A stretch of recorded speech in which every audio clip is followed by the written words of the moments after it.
Welcome to my channel, myself Farhan Akhtar. पिछले lecture में हमने जो है आपके सामने डिस्कस किया था प्रोकैरियोटिक सेल। जान रहे हैं ना आप लोग, जो है हम लोगों की सेल यूनिट चल रही है। तो सबसे पहले अगर आपने जो है लेक्चर नंबर 1 और लेक्चर नंबर 2 नहीं देखा है तो आप जा कर के देख सकते हैं। ये आपका लेक्चर नंबर 3 है और आज हम इसमें डिस्कस करने वाले हैं eukaryotic cells. Prokaryotic cell lecture number 02 में हम डिस्कस कर चुके हैं। ठीक है, उससे पहले सेल थ्योरी वो सब जो है हम लेक्चर नंबर 01 में जो है डिस्कस कर चुके हैं। आज का जो आपका लेक्चर है लेक्चर नंबर 03 है। ठीक है, तो आज हम बात करते हैं यूकैरियोटिक सेल्स की। तो यूकैरियोटिक सेल्स जो होती हैं, यूकैरियोटिक सेल की अगर हम बात करते हैं तो हमने आपको बताया था कि यूकैरियोट्स में जो है यूकैरियोट्स में जो है मेम्ब्रेन बाउंड ऑर्गेनल्स पाए जाते हैं और प्रोकैरियोट्स में मेम्ब्रेन बाउंड ऑर्गेनल्स नहीं पाए जाते थे। ठीक है, तो प्रोकैरियोट्स में वेल डिफाइंड न्यूक्लियस नहीं पाया जाता। यहाँ पर जो न्यूक्लियस है वो वेल डिफाइंड पाया जाएगा। तो आइए देखते हैं। The eukaryotes include all protist. Eukaryote में जो है सभी protist, plants, animals and fungi. Kingdom protista, kingdom Plantae, kingdom animalia और किंगडम फंजाई के जितने भी मेंबर हैं सभी के सभी यूकैरियोट्स होते हैं। ठीक है, जो किंगडम मोनेरा था, जो किंगडम मोनेरा होता है, मोनेरा जो है उस वो जो है आपका होता है, जो किंगडम मोनेरा है, किंगडम मोनेरा जो है उसमें आपके क्या आते हैं, उसमें आपके प्रोकैरियोट्स आते हैं। किंगडम मोनेरा में आपके प्रोकैरियोट्स आते हैं और यूकैरियोट्स में kingdom protista, kingdom Plantae, kingdom animalia, kingdom fungi, जो चारों हैं उसमें जो है क्या पाए जाते हैं, जितने भी ऑर्गेनिज्म पाए जाते हैं, जितने भी मेंबर्स उसके हैं सभी के सभी जो है यूकैरियोट्स हैं। ठीक है, eukaryotic cells there is an extensive compartmentalisation. इसमें जो है कंपार्टमेंटलाइजेशन होता है। कंपार्टमेंटलाइजेशन का मतलब होता है, साइटोप्लाज्म का कंपार्टमेंटलाइजेशन होता है। कंपार्टमेंटलाइजेशन का मतलब होता है कि एक मान लीजिए आप इस तरीके से समझिए, एक बहुत बड़ा हॉल है। ठीक है, उसको हम सेल मान लेते हैं। तो उस सेल में जो है क्या क्या गया, तो उसमें साइटोप्लाज्म है, जो बीच का खाली पार्ट है वो उसको साइटोप्लाज्म बोलते हैं। और साइटोप्लाज्म जो है उसमें जो है हमने दीवारें खड़ी कर दी, उसमें कई सारे जो है हमने कंपार्टमेंट बना दिए, कमरे बना दिए, उसी को बोलते हैं कंपार्टमेंटलाइजेशन ऑफ साइटोप्लाज्म। साइटोप्लाज्म के अंदर जो है मेम्ब्रेन बाउंड ऑर्गेनल्स पाए जाते हैं, इसीलिए जो है यूकैरियोट में कंपार्टमेंटलाइजेशन हो जाता है through the presence of membrane bound organelles. Membrane bound organelles की प्रेजेंस में जो है कंपार्टमेंटलाइजेशन हो जाता है। यूकैरियोटिक सेल्स जो होती हैं possess an organized nucleus with a nuclear envelope। जो यूकैरियोटिक सेल में जो न्यूक्लियस पाया जाता है तो उसमें जो है क्या होता है, उसके ऊपर न्यूक्लियर इन्वेलप पाई जाती है। इसीलिए जो है यूकैरियोट में जो न्यूक्लियस पाया जाता है उसके ऊपर जो है न्यूक्लियर मेम्ब्रेन पाई जाती है। ठीक है, न्यूक्लियर मेम्ब्रेन पाई जाती है। इन एडिशन, इसके अलावा eukaryotic cells have a variety of complex locomotory and cytoskeletal structures. Eukaryotic cells में न्यूक्लियस के अलावा जो है कई सारे जो है कॉम्प्लेक्स लोकोमोटरी और साइटोस्केलेटल स्ट्रक्चर्स पाए जाते हैं। There genetic material is organised into chromosome. इनका जो जेनेटिक मटेरियल होता है वो ऑर्गेनाइज होता है क्रोमोसोम के फॉर्म में। जो यूकैरियोटिक सेल में जेनेटिक मटेरियल जो हमारा डीएनए पाया जाता है वो इन जो है किस में ऑर्गेनाइज्ड होता है, क्रोमोसोम में जो है ऑर्गेनाइज्ड होता है। All eukaryotic cells are not identical. जितनी भी यूकैरियोटिक सेल होती हैं वो सभी आइडेंटिकल नहीं होती हैं। जैसे कि हम देखते हैं कि प्लांट सेल और एनिमल सेल।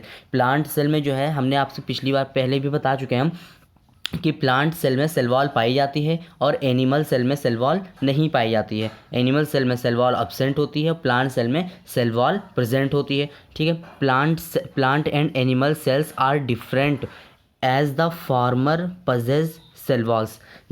जो आपका प्लांट सेल है, प्लांट सेल में जो है आपकी क्या सेल वॉल पाई जाती है। ठीक है, और प्लांट सेल में क्या पाया जाता है, प्लास्टिड पाया जाएगा। जाहिर सी बात है, प्लांट सेल है तो वो उसको फोटोसिंथेसिस करनी है और फोटोसिंथेसिस के लिए चाहिए हमको क्लोरोप्लास्ट की ज़रूरत है। क्लोरोप्लास्ट के अंदर जो है क्वांटासोम पाए जाते हैं। क्वांटासोम में जो है पूरा डिस्कस करेंगे आगे चल के हम। तो क्वांटासोम को फोटोसिंथेटिक यूनिट बोला जाता है। तो जो है प्लास्टिड की ज़रूरत पड़ती है, तो प्लांट सेल में प्लास्टिड पाया जाता है। और प्लांट सेल में एक लार्ज सेंट्रल वैक्यूल पाया जाता है। प्लांट की जो सेल होती है उसमें एक लार्ज सेंट्रल वैक्यूल पाया जाता है, जो कि एनिमल सेल में एब्सेंट होता है। एनिमल सेल में जो है सेल वॉल नहीं पाई जाएगी, प्लास्टिड भी नहीं पाया जाएगा, और सेंट्रियोल होगा, लेकिन large central vacuole plant animal cell में जो है नहीं, large central vacuole animal cell में नहीं पाया जाता है। On the other hand animal cells, जो एनिमल की सेल होती हैं उनमें सेंट्रियोल पाया जाता है। ठीक है, सेंट्रियोल पाया जाता है जो कि एब्सेंट होता है ऑलमोस्ट प्लांट सेल। जितनी भी प्लांट, लगभग सभी प्लांट सेल में एब्सेंट होता है, जो लगभग ये सभी प्लांट सेल में एब्सेंट होता है। ठीक है, यहाँ पे हम बात करते हैं, ये आपको एक दिखाई गई है प्लांट की सेल, ये आपको प्लांट की सेल दिखाई गई है। यहाँ पर एक ये आपका क्या है, ये आपका न्यूक्लियस है। देखिए ये पोर्शन जो ये आपका है न्यूक्लियस है। न्यूक्लियस के अंदर जो पार्ट होता है उसको न्यूक्लियोलस बोलते हैं। ठीक है, ये आपका लार्ज सेंट्रल वैक्यूल है, लार्ज सेंट्रल वैक्यूल है, ये आपका लार्ज सेंट्रल वैक्यूल है। ठीक है, और ये आपके देखो माइटोकॉन्ड्रिया है, और यहाँ पे जो है सेल वॉल पाई जाती है। तो ये आपकी यूकैरियोटिक सेल में, ये आपकी प्लांट की सेल है, तो यहाँ पर सेल वॉल पाई जाएगी। ठीक है, सेल वॉल पाई जाएगी। जो साइटोप्लाज्म है, ये जो है ये आपका साइटोप्लाज्म है, और साइटोप्लाज्म में क्या है, कंपार्टमेंटलाइजेशन है। ये जो है देखिए अब यहाँ पास ये माइटोकॉन्ड्रिया है। ठीक है, माइटोकॉन्ड्रिया है, यहाँ पर सारे जो है स्ट्रक्चर हैं।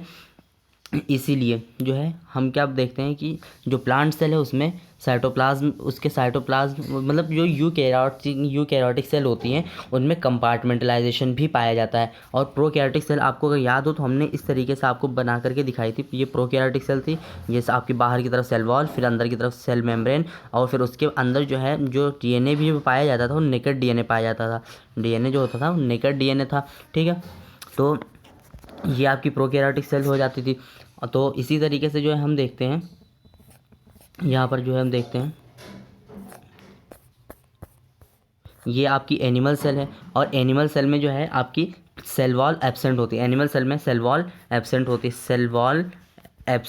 है, सेल वॉल एब्सेंट होती है। ठीक है, एब्सेंट होती है सेल वॉल, ये आपकी एनिमल सेल में नहीं पाई जाती है। सेल इसमें आउटर कवरिंग जो होती है वो आपकी होती है प्लाज्मा मेम्ब्रेन, या इसी को सेल मेम्ब्रेन भी बोलते हैं। ठीक है, इसके अपर साइड में माइक्रोविलाई जो है पाई जाती हैं, जो माइक्रोविलाई होती हैं रूगी टाइप का फॉर्मेशन करती हैं। ठीक है, सेंट्रियोल यहाँ पर देखिए, ये देखिए सेंट्रियोल। ठीक है, ये लाइसोसोम पाया जाएगा, ये राइबोसोम है। राइबोसोम प्रोकैरियोटिक सेल में और यूकैरियोटिक सेल में दोनों में पाए जाते हैं। प्रोकैरियोटिक सेल के अंदर जो है राइबोसोम 70S टाइप का होता है, और यूकैरियोटिक सेल में राइबोसोम जो होता है वो 80S टाइप का पाया जाता है। लेकिन यूकैरियोटिक सेल में राइबोसोम जो है सेल में जो ऑर्गेनल्स होते हैं उनके अंदर भी जो है, जैसे कि आपका माइटोकॉन्ड्रिया और क्लोरोप्लास्ट। माइटोकॉन्ड्रिया के अंदर 70S राइबोसोम, क्लोरोप्लास्ट के अंदर भी 70S राइबोसोम पाया जाता है। और जो आपका वो रफ इंडोप्लाज्मिक रेटिकुलम है, रफ इंडोप्लाज्मिक रेटिकुलम के ऊपर पाया जाता है, उसके सरफेस पर पाया जाता है। ठीक है, अब हम बात करते हैं आगे। ये आपका न्यूक्लियोलस हो जाएगा, ये आपकी न्यूक्लियर इन्वेलप हो जाएगी, न्यूक्लियस हो जाएगा। ठीक है, आगे अब हम बात करते हैं सेल मेम्ब्रेन की। अब हमारे सामने बात आ जाती है सेल मेम्ब्रेन की। ठीक है, सेल मेम्ब्रेन सबसे पहले हम समझते हैं सेल मेम्ब्रेन क्या है। सेल मेम्ब्रेन के बारे में हम डिस्कस भी कर चुके हैं। The detailed structure of membrane, जो मेम्ब्रेन का डिटेल स्ट्रक्चर कब किया गया, जब जो है इलेक्ट्रॉन माइक्रोस्कोप का एडवांसमेंट हुआ, जब इलेक्ट्रॉन माइक्रोस्कोप जो है और ज़्यादा डेवलप हो गए, जिससे कि हम सेल के क्रोमोसोमल बिहेवियर को देख सकते थे, तब जो है उस टाइम पे सेल मेम्ब्रेन का स्ट्रक्चर जो था उसको डिटेल में देखा गया, और जो है साइंटिस्ट के द्वारा ऑब्जर्व किया गया। ठीक है, the detailed structure of membrane was studied only after advent of electron microscope, जब इन 1950s मीनवेल chemical studies on the cell membrane especially in human RBC enable the scientist to deduce possible structure of plasma membrane। उसके बाद जो है plasma membrane का possible structure जो है देखा गया, साइंटिस्ट के द्वारा जो है डिड्यूस किया गया। दीज स्टडीज़, ये studies show that the cell membrane is compose of lipid. इनकी स्टडी के बेसिस पर जो है बताया गया कि जो सेल मेम्ब्रेन होती है वो बनी होती है लिपिड से, और लिपिड जो होती है वो अरेंज होती है बाई लेयर में। लिपिड जो होती है वो बाई लेयर में अरेंज होती है, ठीक है। also the lipid are arranged within the membrane lipid जो है मेम्ब्रेन के अंदर भी जो है होता है विद पोलर हेड। मेम्ब्रेन में जो है polar head towards outer side, polar head towards outer side, बाहर की साइड में पोलर हेड पाया जाता है मेम्ब्रेन में, बाहर की साइड में मेम्ब्रेन में पोलर हेड पाया जाता है। ये देखिए, ये आपका जो स्ट्रक्चर जो नज़र आ रहा है ना, ये आपका है पोलर हेड, ये आपका पोलर हेड है, ठीक है। और ये जो है आपका जो स्ट्रक्चर जो नज़र आ रहा है ये आपके नॉन पोलर क्या है, टेल है, नॉन पोलर टेल है। पोलर हेड पाया जाता है और नॉन पोलर टेल पाई जाती है। The outer side and the hydrophobic tails, जो हाइड्रोफोबिक टेल्स पाई जाती हैं टुवर्ड्स इनर पार्ट, अंदर के पार्ट की तरफ जो है क्या पाए जाते हैं, हाइड्रोफोबिक टेल्स पाई जाती हैं। और आउटर साइड में क्या पाई जाती है, पोलर हेड पाया जाता है, आउटर साइड में पोलर हेड पाया जाता है।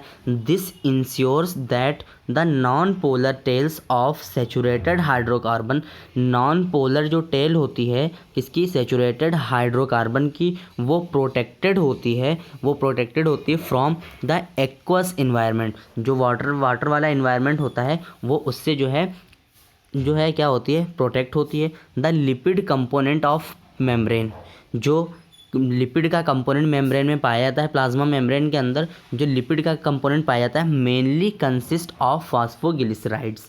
लिपिड कौन सी पाई जाती है सेल मेम्ब्रेन में, मेनली जो है फॉस्फोग्लिसराइड्स पाई जाती है, फॉस्फोग्लिसराइड्स पाई जाती है, ये आपको याद रखना है। लेटर बाद में biochemical investigation later biochemical investigation clear revealed that the cell membrane also possess protein. Cell membrane में प्रोटीन भी पाई जाती है बाद में देखा गया, और कार्बोहाइड्रेट भी पाया जाता है, प्रोटीन और कार्बोहाइड्रेट दोनों पाए जाते हैं। The ratio of protein and lipid, जो प्रोटीन और लिपिड का जो रेशियो होता है वो अलग अलग सेल में अलग अलग तरीके से जो है डिफ़र करता है, ठीक है। Considerably in different cell types, in human being में हम बात करते हैं membrane of erythrocyte. Human being में मेम्ब्रेन ऑफ इराइथ्रोसाइट का मतलब होता है आरबीसी, मेम्ब्रेन ऑफ आरबीसी की जो मेम्ब्रेन होती है इराइथ्रोसाइट का मतलब होता है RBC. Erythrocyte has approximately 52% protein. Erythrocyte में जो ह्यूमन की आरबीसी होती है उसमें 52% प्रोटीन पाई जाती है और 40% लिपिड पाई जाती है, ठीक है। क्लासिफाइड एज इंटेग्रल प्रोटीन और पेरीफेरल प्रोटीन। जो पेरीफेरल प्रोटीन जो होती है वो लाई करती है on the surface of membrane, membrane के सरफेस पर, जबकि इंटेग्रल प्रोटीन होती है वो आधी या फिर पूरी, ठीक है, पार्शियली या फिर totally buried in the membrane, ये आपको जो है दिखाई गई ये प्रोटीन है, ये आपकी पेरीफेरल प्रोटीन है, ठीक है, पेरीफेरल प्रोटीन है ये आपकी, ठीक है। और ये आपकी जो है इंटेग्रल प्रोटीन है, ये आपकी इंटेग्रल प्रोटीन है, ठीक है, लिखा हुआ है आपके सामने, स्ट्रक्चर आपको दिखाया गया, ये आपकी इंटेग्रल प्रोटीन है। अब हम बात करते हैं an improved model of structure of cell membrane. जो इम्प्रूव्ड मॉडल था स्ट्रक्चर ऑफ सेल मेम्ब्रेन के स्ट्रक्चर का जो मॉडल था, इम्प्रूव्ड मॉडल था, उसको किसने प्रपोज किया, उसको प्रपोज किया गया दो साइंटिस्ट के द्वारा, सिंगर एंड निकोलसन के द्वारा। कब, 1972 में सिंगर एंड निकोलसन के द्वारा दिया गया, और उसको जो है हम किस नाम से जानते हैं, हम नाम से जानते हैं फ्लूइड मोज़ेक मॉडल के नाम से हम जानते हैं, ठीक है। अकॉर्डिंग टू दिस, इस मॉडल के अनुसार the quasi fluid nature of lipid, quasi fluid nature का मतलब होता है जो लिपिड होती है वो इस तरीके समझिए जिस तरीके से एक कढ़ाई में जो है गुलाब जामुन रखे हुए होते हैं वो तैरते रहते हैं सरफेस पर, इसी तरीके से बोलते हैं quasi fluid nature of lipid enables lateral movement of proteins, lateral movement of proteins within the overall bilayer, जितनी भी बाई लेयर होती हैं उसमें this ability to move within the membrane is measured as its fluidity, इसको हम इसकी fluidity के हिसाब से मेज़र करते हैं, ठीक है। इसकी फ्लूइडिटी का पता चलता है।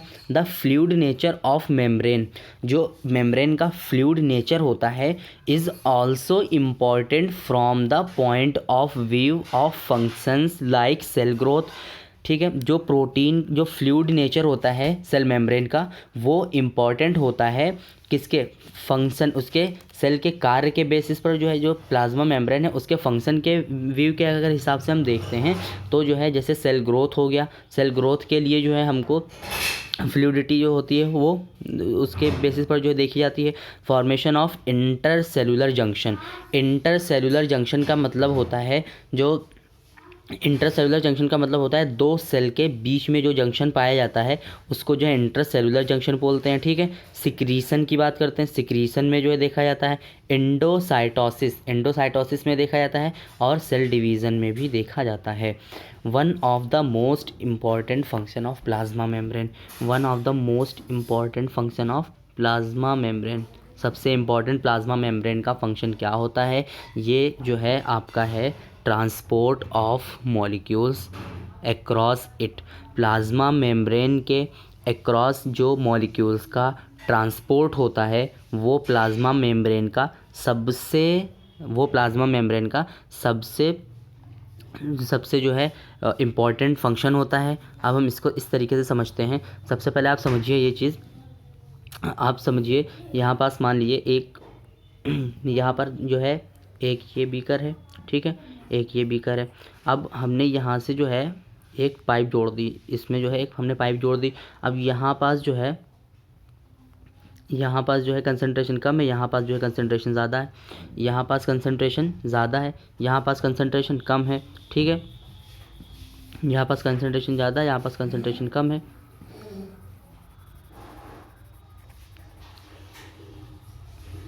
अब अगर जो है हमको यहाँ से यहाँ तक जो है अगर वाटर को आना है, ये मान लिए वाटर है, ठीक है। अब अगर यहाँ से यहाँ आएगा तो यहाँ पर इसको एनर्जी की ज़रूरत नहीं पड़ेगी, यहाँ पर कंसंट्रेशन ज़्यादा है, ठीक है। यहाँ पर हाई कंसंट्रेशन है, कंसंट्रेशन इसकी हाई है, यहाँ पर कंसंट्रेशन लो है।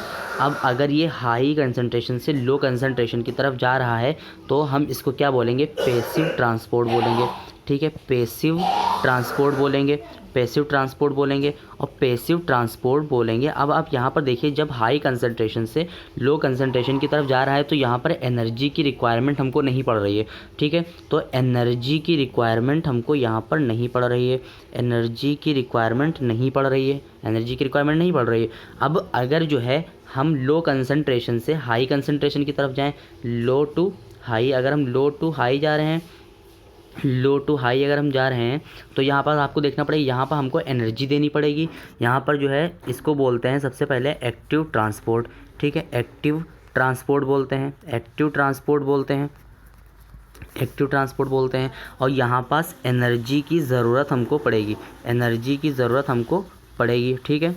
यहाँ पास हमको एनर्जी की ज़रूरत पड़ेगी, यहाँ पर हमको एनर्जी की ज़रूरत पड़ेगी, ठीक है। अगर जो है लो कंसंट्रेशन, अगर हाई कंसंट्रेशन से लो कंसंट्रेशन की तरफ वाटर का मूवमेंट हो रहा है तो हम उसको बोलेंगे, अगर जो है यहाँ पास वाटर का मूवमेंट हो रहा है, अगर जो है यहाँ पास वाटर का मूवमेंट हो रहा है, वाटर का मूवमेंट हो रहा है, वाटर का अगर मूवमेंट हो रहा है तो यहाँ पास हम टर्म जो है यूज़ करते हैं ऑस्मोसिस का, ऑस्मोसिस, जो यहाँ पे जो हम टर्म यूज़ करते हैं ऑस्मोसिस का, ठीक है, ऑस्मोसिस टर्म हम यूज़ करते हैं। अब इधर आइए, अब तो the membrane is selectively permeable, plasma membrane जो होती है वो आपकी सेलेक्टिवली परमेबल होती है इससे पहले जो एनसीईआरटी जो आपकी पुरानी वाली है उसमें जो है देखा गया था कि मतलब उसमें लिखा हुआ था कि प्लाज्मा मेम्ब्रेन जो थी वो सेमी परमेबल नेचर की होती थी, लेकिन यहाँ पास जो है देखा जा रहा है कि जो मतलब फिर जो है एनसीईआरटी ने करेक्शन किया था, जो प्लाज्मा मेम्ब्रेन है वो सेलेक्टिवली परमेबल होती है, ठीक है। तो वो जो परमेबल मॉलिक्यूल होते हैं उनको अंदर जाने देती है, जो इम्परमेबल मॉलिक्यूल होते हैं उनको जो है अंदर नहीं जाने सेलेक्ट करती है, इसीलिए जो इसको सेलेक्टिवली परमेबल बोला जाता है। To some molecule present on either side, जो देखिए कुछ मॉलिक्यूल सेल के अंदर पाए जाएंगे, प्लाज्मा मेम्ब्रेन के अंदर मतलब सेल के अंदर, और प्लाज्मा मेम्ब्रेन के बाहर मतलब जो है सेल के बाहर, ठीक है। तो मॉलिक्यूल्स का ट्रांसपोर्ट होगा। तो यहाँ पर हम देखते हैं many molecules can move briefly across the membrane, बहुत सारे मॉलिक्यूल मूव करते हैं ब्रीफली अक्रॉस द मेम्ब्रेन के across without any requirement of energy, बिना किसी एनर्जी की रिक्वायरमेंट के।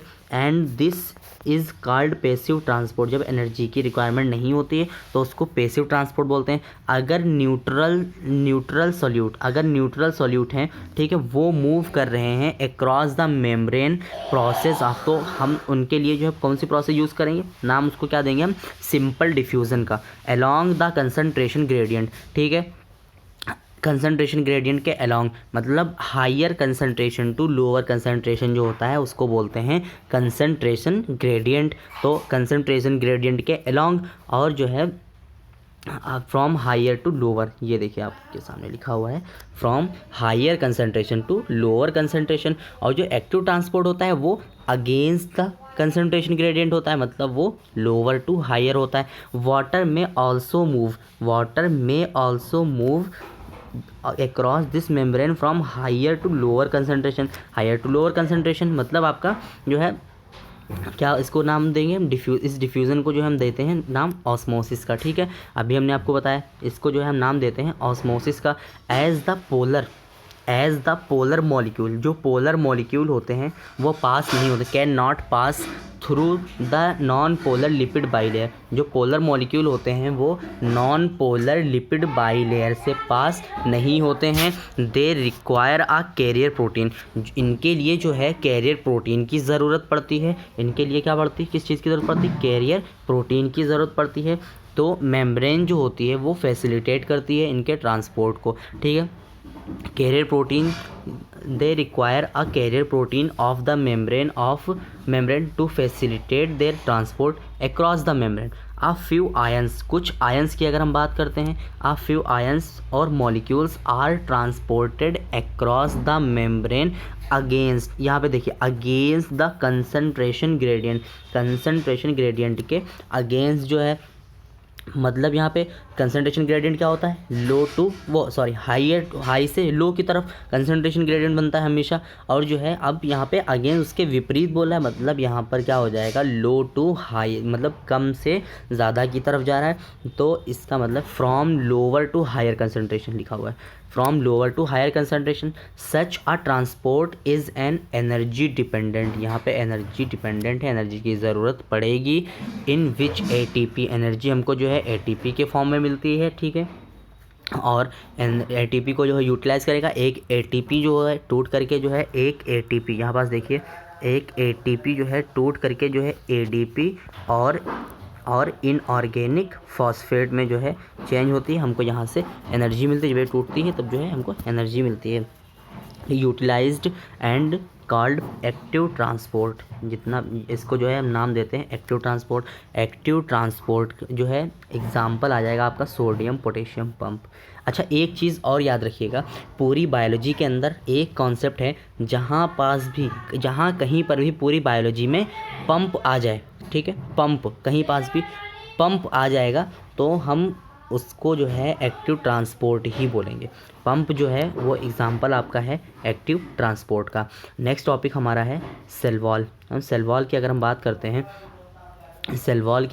हैं, एज यू मे रिकॉल, अगर तुम जो है सोचो, रिकॉल करो, a non living rigid structure, एक नॉन लिविंग रिजिड स्ट्रक्चर को जो होता है उसको जो है हम नाम देते हैं सेल वॉल का। Cell wall forms an outer covering for plasma membrane. जो प्लाज्मा मेम्ब्रेन होती है उसकी जो बाहर की जो कवरिंग होती है उसको हम सेल वॉल बोलते हैं। और plasma membrane of fungi and plant, fungi और प्लांट की, एनिमल सेल में सेल वॉल पहली बात तो एब्सेंट होती है, और प्लांट्स में और फंजाई में जो है प्लाज्मा मेम्ब्रेन जो होती है वो प्लाज्मा मेम्ब्रेन के बाहर की तरफ सेल वॉल पाई जाती है। अब cell wall not only give, cell wall के फंक्शन अगर हम देखते हैं तो सेल वॉल जो है केवल और केवल सेल को शेप नहीं देता है, केवल और केवल जो है सेल को शेप नहीं देता है, बल्कि cell and protects to the cell and protects the cell from mechanical damage and infection. जो सेल होती है उसको जो है प्रोटेक्ट करती है मैकेनिकल डैमेज और इन्फेक्शन से भी जो है सेल को सेल वॉल बचाती है। It also help in cell to cell interaction. जो सेल वॉल जो होती है वो सेल टू सेल इंटरेक्शन में भी रोल प्ले करती है। एंड प्रोवाइड्स, और जो है प्रोवाइड करती है बरीड टू अनडिज़ायरेबल मैक्रोमोलिक्यूल्स। जो अनडिज़ायरेबल मैक्रोमोलिक्यूल्स होते हैं, ठीक है। एल्गी, जो एल्गी की सेल वॉल होती है, यहाँ पास देखिएगा, यहाँ पास थोड़ा सा इम्पोर्टेंट हो जाएगा। जो एल्गी में जो सेल वॉल होती है वो बनी होती है सेलुलोज से, गैलेक्टन्स से, मैनन्स से and minerals like calcium carbonate. और जो प्लांट की जो सेल वॉल होती है, एल्गी की जो सेल वॉल होती है किससे बनी होती है? Cellulose, galactans, मेनन्स and minerals like calcium carbonate से। और जो आपकी अदर प्लांट्स, जो प्लांट की जो सेल होती है, जो प्लांट की सेल वॉल होती है वो आपकी बनी होती है सेलुलोज से, हेमी सेलुलोज से, पेक्टिन्स से एंड प्रोटीन से, ठीक है। ये आपको याद रखना है। एल्गी की जो सेल वॉल होती है वो बनी होती है cellulose, galactans, मेनन्स and minerals like calcium carbonate.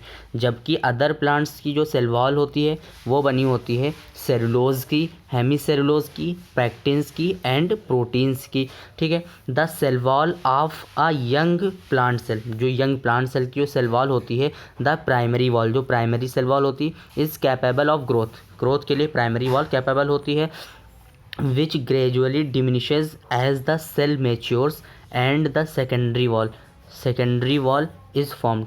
जब जो है वो जो है मतलब मैच्योर हो जाती है तो उसके बाद जो है सेकेंडरी वॉल का फॉर्मेशन होता है। सेकेंडरी वॉल जो होती है इनर टुवर्ड्स मेम्ब्रेन, इनर अंदर की साइड में होती है, मेम्ब्रेन के अंदर की तरफ होती है, ठीक है। प्लाज्मा मेम्ब्रेन के अंदर की तरफ जो होती है वो सेकेंडरी वॉल होती है, और जो बाहर की तरफ होती है वो जो है प्राइमरी वॉल होती है, ठीक है। Side of cell, the middle lamella की बात करते हैं। The middle lamella is a layer mainly of calcium pectate. जो मिडल लैमिला की जो लेयर होती है वो मेनली बनी होती है कैल्शियम पैक्टेट से मिलकर के बनी होती है। विच होल्ड्स, जो कि होल्ड करती है, जोड़ करके रखती है, और glues the different neighbouring cells, अलग अलग तरीके की डिफरेंट नाइबरिंग का मतलब होता है पड़ोसी जो सेल होती है, अलग अलग पड़ोसी सेल को जो है जोड़ करके कौन रखता है? आपका मिडल लैमिला जोड़ करके रखता है, ठीक है। The cell wall neighbouring cells together, आपस में दो सेल को जो है जोड़ करके रखता है। The cell wall and middle lamella में be traversed by plasmodesmata. Cell wall और मिडल लैमिला जो है वो ट्रेवर्स करती हैं, प्लाज्मोडेस्मेटा जो है पोर पाए जाते हैं, which connect the cytoplasm of neighbouring cell.